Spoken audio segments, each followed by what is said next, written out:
Welcome to another edition of Connections, a regular podcast where we connect with members of our community within the scientific disciplines of agronomy, crop science, and soil science. My name is Jim Cudahy. I am CEO of the American Society of Agronomy, the Crop Science Society of America, and the Soil Science Society of America, and I want to thank you for joining us. To say that our government has undergone some seismic changes during the first 14 months of the second Trump administration is an understatement. For better or worse, the ecosystem in which our members and certified professionals live and work has been vulnerable to the changes taking place, particularly as it relates to positions in the USDA, research funding, and the matriculation of students into our university programs. Today, to put some of that into perspective, I'm joined by Julie McClure, who is Vice President of the Torrey Advisory Group, as well as by Michael Torrey, who is the president, and as his name would suggest, the founder of the Torrey Advisory Group. Julie and Michael are key parts of what we call our science policy function within ASA, CSSA, and SSSA, key parts of our advocacy team. Julie, Michael, thanks for joining me today. Happy to be here. Thanks for having us. Let me start off with you, Julie. A year ago, around this time, our members and our community were nervous about the state of affairs at USDA, at the general impact of DOGE, and out of fear that research funding was at risk. In the year that has elapsed, what is the state of affairs? Are things better, worse, or the same? Great question. I would say it's a bit of a mixed bag. So at the moment, DOGE, the Department of Government Efficiency, is not really operational anymore. So that uncertainty that researchers and society members were really dealing with, certainly this time last year, has definitely diminished. And I think everyone would agree that's a good thing. Dollars are flowing in a more normal manner again. But when we think about things like USDA staffing, we know, and there have been reports, we have data that USDA has lost about 20% of its workforce, either through terminations, the sort of fork in the road email, folks who retired. For some context, within the research agencies, ARS lost about 23% of its staff, NIFA 35%, NRCS, the Conservation Service, lost about 22%. So we are definitely dealing with a USDA that has fewer staff, and I think there are going to be some consequences to that as far as fewer researchers, fewer staff like at NIFA that can process grants, and fewer folks who are providing conservation technical assistance to growers and landowners. How USDA is going to deal with that still remains to be seen. I think they're hoping to create efficiencies with technology, but I think that's still a little bit wait and see. And then on the funding, we know there were USDA grants that were canceled, but I think the bigger issue that impacted society members were, especially around this time last year, there were just massive delays in funding. The requests for applications weren't going out. Grants that were funded were being held up. The money wasn't actually flowing. And so that really created a lot of uncertainty. It impacted things, even like how many graduate students would be going into the class next year. So I know that was really tough on our society members, but especially within the research mission area at USDA, there has been a concerted effort to sort of get back to a normal pace. A lot of those dollars are flowing again. The funding announcements are trying to be on a more regular cadence. And so I would say that is a better place than we were a year ago, for sure. Well, let's stick with you quickly on this one, Julie. Do you see any priorities coming out of the administration as it relates to ag and natural resources that our members and our certified professionals should have their eyes on? Definitely. So back in December, just before the end of the calendar year, for the first time ever, USDA released their research and development priorities for the agency. So no other administration had ever done this. It was a pretty interesting and exciting opportunity for USDA. So there were 5 priorities that were outlined: increased farmer profitability, expanding ag markets and new ag products, protection against plant and animal pests and diseases, promoting soil health and natural resource management, and then improving human health and nutrition. So this is really going to be what's driving USDA research within the research mission area, but that's going to be really the focus across the whole agency. Big picture themes. I think the MAHA, or the Make America Healthy Again agenda, is also part of USDA for sure. And how it's reflecting in the research agenda is, once again, the ideas of soil health or regenerative ag. Those are really important to MAHA advocates. I think thinking about lower risk profile chemistries or inputs, that's something that's a big issue that MAHA advocates are really interested in. And then obviously health and nutrition. How is the food that we are growing and eating as nutrient dense as possible? And actually just today, USDA announced what they are calling the National Proving Ground for Ag Tech. So this is going to be a network based out of North Dakota that's going to be looking at innovative and novel ag tech, whether they're technologies or new approaches, and really trying to do some large scale testing of new innovations that can help growers be more efficient and more productive. Okay, thank you. Michael, let me give you the task of walking us through the current state of the Farm Bill. Well, you give me the easy one, Jim. That was the goal. Yeah. Well, look, first of all, to level set for everybody, we are now operating under yet one more Farm Bill extension.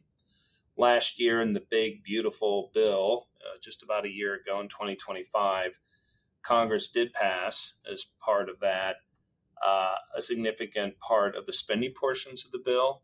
But if you think about the bill being hundreds of pages, those spending portions were around 50 pages of the bill. And so we've been waiting when Congress will decide to move forward. The Farm Bill, as we know it right now, expires this September 30th. On the House side, Congress Chair of the House Ag Committee, G.T. Thompson, Congressman Thompson, did hold a markup of those provisions, saying he wants to get the bill done this year. Now, normally, as your members know, the Farm Bill is bipartisan and often overwhelmingly bipartisan. The bill did pass out of the committee on a bipartisan basis, but not with overwhelming numbers.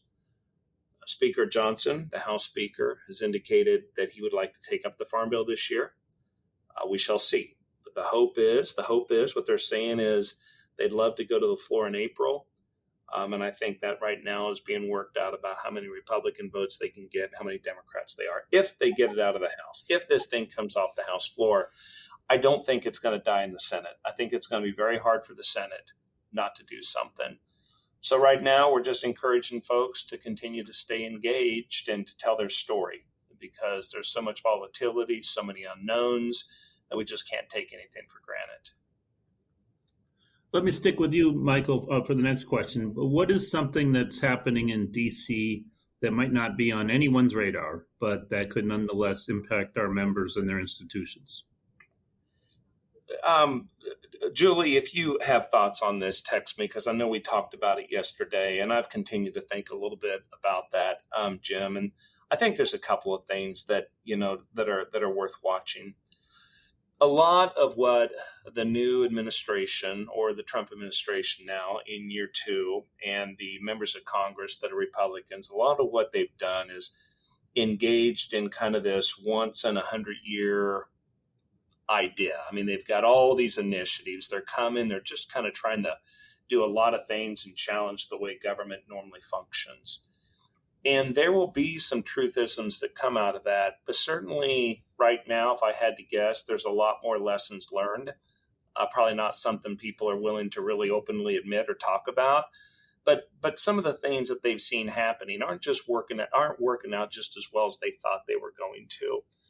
And I share that because while I don't think it's going to come to a head this year, I do think that folks are laying the groundwork for the possibility of a House of Representatives and possibly Senate and controlled by Democrats as the chair. And if that's the case, there are going to be a lot of oversight hearings, a lot of investigations, and I think there will be a kind of a revisit of some of these policies.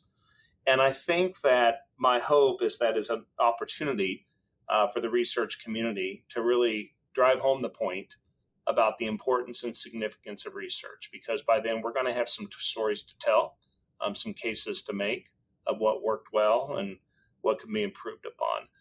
So that's kind of the shift that's happening right now. The closer we get to the election is something I think matters that we all need to pay attention to. All right, that might be a good segue to my next question, which is for you, Julie. Undersecretary Scott Hutchins has made at the USDA has made a big deal out of getting more domestic students into grad schools, particularly at our land grants. This coincides with the Society's significant effort towards workforce development. And I also will add that we literally today launched our new workforce development campaign of the new website and digital advertising, social media campaign, and so forth. But getting back to what Secretary Hutchins has been talking about quite a bit, do you see anything specific coming out of that suggestion, which seems to be a particularly important topic for him? So I would certainly say, big picture, I think this issue that the undersecretary has expressed does align with this sort of America First agenda that the president campaigned on and is working to execute through his second term. There is just a very intense focus on domestic jobs, domestic workforce, domestic manufacturing.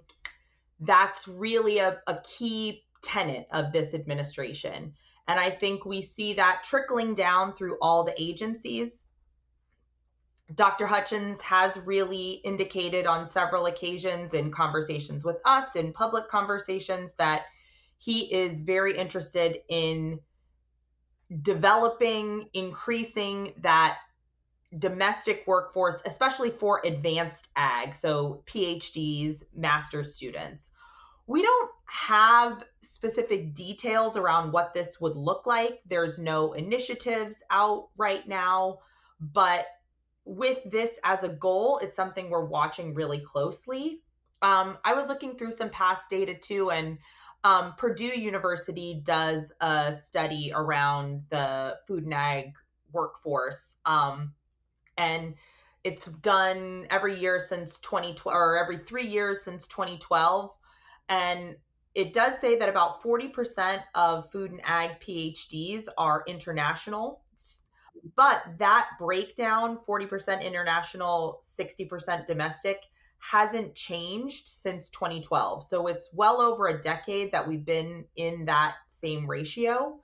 But having more advanced degree holders here from America, I think that's a great thing. I think we have a really, science has always been an international and collaborative effort where we want folks doing the best work, and the United States and our research enterprise federally and through the land grant system has always been a really attractive place for anyone with an interest in agriculture to come and study and work here. And I think that's a testament to our food and ag system.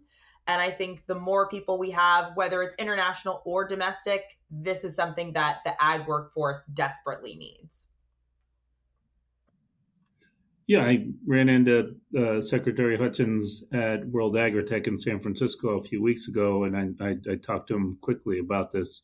And what he said was, it was nothing against who was in the programs now. And if you go to any land grant, I was at Purdue a couple weeks ago, was at UC Davis that same trip, and the predominantly the people in those programs are not from the U.S. I think this is getting more people into the program from the U.S. to supplement who was already there. I think will be one part of the solution to our overall workforce development challenge. But let me go back to you, Michael. A year ago, when we went to D.C. on our annual congressional visit day, members of Congress seemed out of the loop with the administration, even the Republicans. Has this changed at all in your view? And you may disagree or agree with my assessment from a year ago anyway.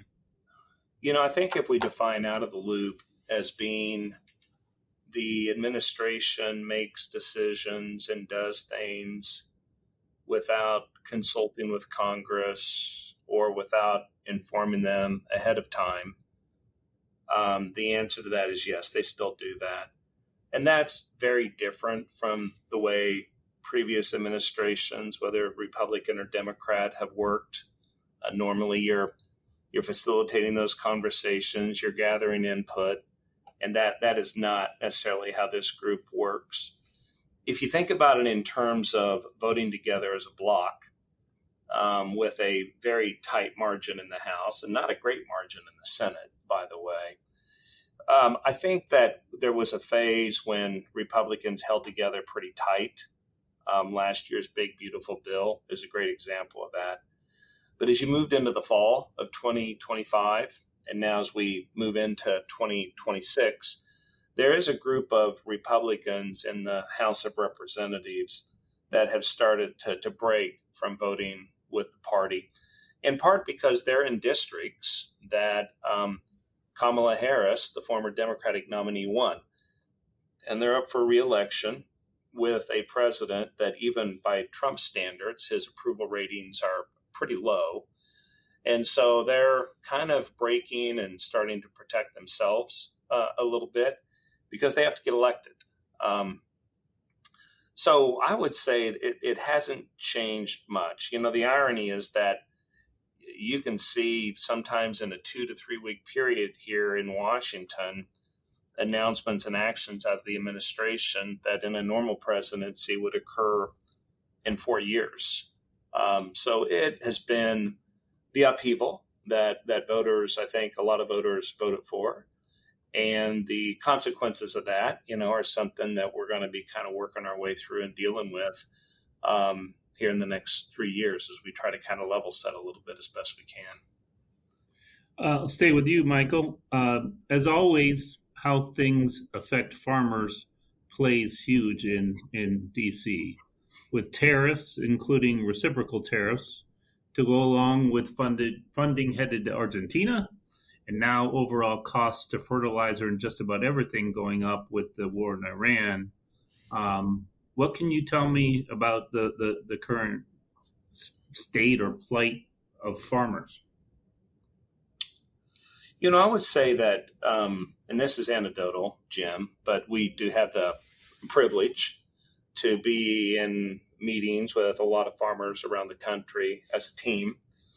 And I would say that the farmer population, generally speaking, tends to be leaning right. And I think a good number of them were supportive of the administration for a wide variety of reasons. So publicly, they still tend to be supportive of the administration. You did see a break last summer, first with the soybean groups that were upset about what was happening with China and with trade. And you saw some comments later from the beef guys when some things were done regarding Argentina. And now as we move into the spring planting season, you have high input costs. That can be lack of labor. It can be fertilizer. It can be seed. It can be chemical. It can be the cost of equipment. I mean, it's just a long list against a backdrop of tariffs and lost trade opportunities where the rest of the world is starting to find workarounds or negotiate deals amongst themselves and leave the U.S. out. So this has put a significant amount of pressure on producers' bottom line. And the solution for this, a lot of what we see happening is sort of stepping on a balloon.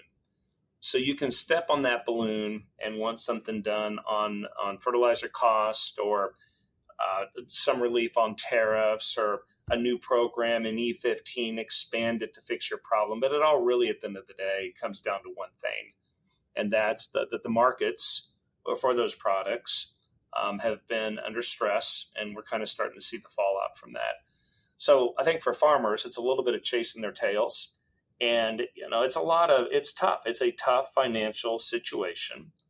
And these farmers, the old saying about price makers or price takers. And right now they're kind of in a price taking environment because a lot of what they rely on the government to do, that model has been changed a little bit. So it's frustrating. So I would say that we're going to continue to see some consequences to all this. There's been a number of disaster bills. There's probably possibly one more to come, where Congress is working to provide some financial relief for producers as they move into an election year. So that's kind of my sense of the situation right now, Jim. Okay. Well, let me give you one more before we finish up with Julie, Michael. So if you're a member of one of our societies or you're a CCA and you want to do something in what remains a fairly chaotic atmosphere from what you've described today, well, if they really want to do something, you mentioned storytelling earlier, but what do you suggest they do? I think it's easy to get discouraged if you're a member and if you're just a individual sitting out there at your institution thinking your voice doesn't matter. My experience is that you've got to play the long game, that elected officials actually want and definitely need to hear about the impacts that programming and funding are having or not having. And you've just got to keep telling your story, because if you don't tell it, there are so many other people that are trying to tell it for you. There's those that want to reform government. The very thing that DOJ brought in and the cuts to research was by a group of individuals who pretend or believe that they know or understand better than you do the value of research. These are not folks that have been in the lab. These are not folks that have been out in the countryside doing what you do, looking for breakthroughs and advantage or opportunities to reduce costs for your customers, consumers, stakeholders. And so we have to tell the story, and to continue to do that, I think, is critical, Jim. We'll get you out of here on this, Julie. We just had our annual congressional visit day 5-6 weeks ago. Tell me a little bit about what transpired with our members and CCAs who made the trip to DC. Sure thing. So in February, the Society's held its 15th annual Congressional Visits Day. And Congressional Visits Day brings Society members and CCAs to DC. They receive advocacy training, they hear from stakeholders and speakers, and then eventually they take all of that knowledge and they then meet with their members of Congress and staff to advocate for funding at USDA research programs. So this past February, just a few weeks ago, we had 50 Society members and CCAs come to DC. They were representing 27 states, so we had a really strong, diverse group from all across America. And we spent a Tuesday, the full day Tuesday, learning about advocacy, understanding how the budget works, learning how to best communicate their science and the value and the impact of their research, working together in teams. We heard from speakers at USDA. And then they took all of that knowledge and went to the Hill, and we, with our group, we had 14 teams, and we did 91 congressional meetings on that Wednesday, which was a really strong showing, and we just got to meet with a lot of offices. So every year the societies advocate for additional funding for USDA research programs. This year we focused on 2 programs, the AFRI program, which is the competitive research grant program at USDA, and then the program called AgARDA, which is an advanced research program that we are working to get started at USDA, similar to DARPA or an ARPA-E, but for agriculture. And through those meetings, we got really positive feedback. Many members had heard of the societies, had heard of these programs, but it was great to be able to provide some of those specific and local examples about what USDA research is doing for growers in those districts and states.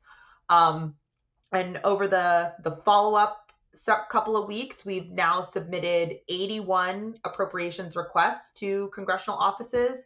And that's going to really lay the foundation for this year's annual funding process. So the House is probably going to be picking that up here in the next week or two.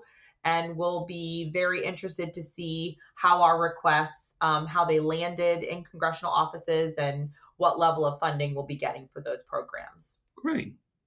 Thank you. Thanks to anyone out there who is listening who was part of that congressional visit. Unfortunately, I got taken down with the flu that week and wasn't actually able to participate. It's a tradition for me.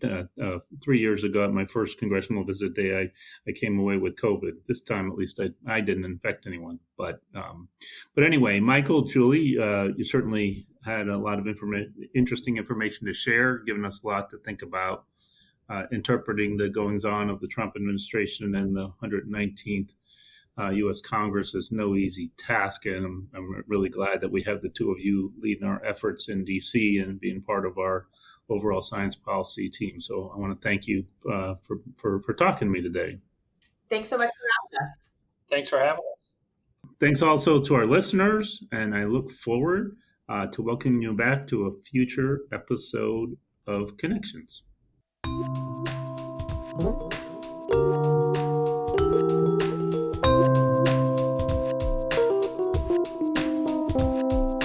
Thank you for listening to Field Lab Earth. More information can be found in the description below. Thank you.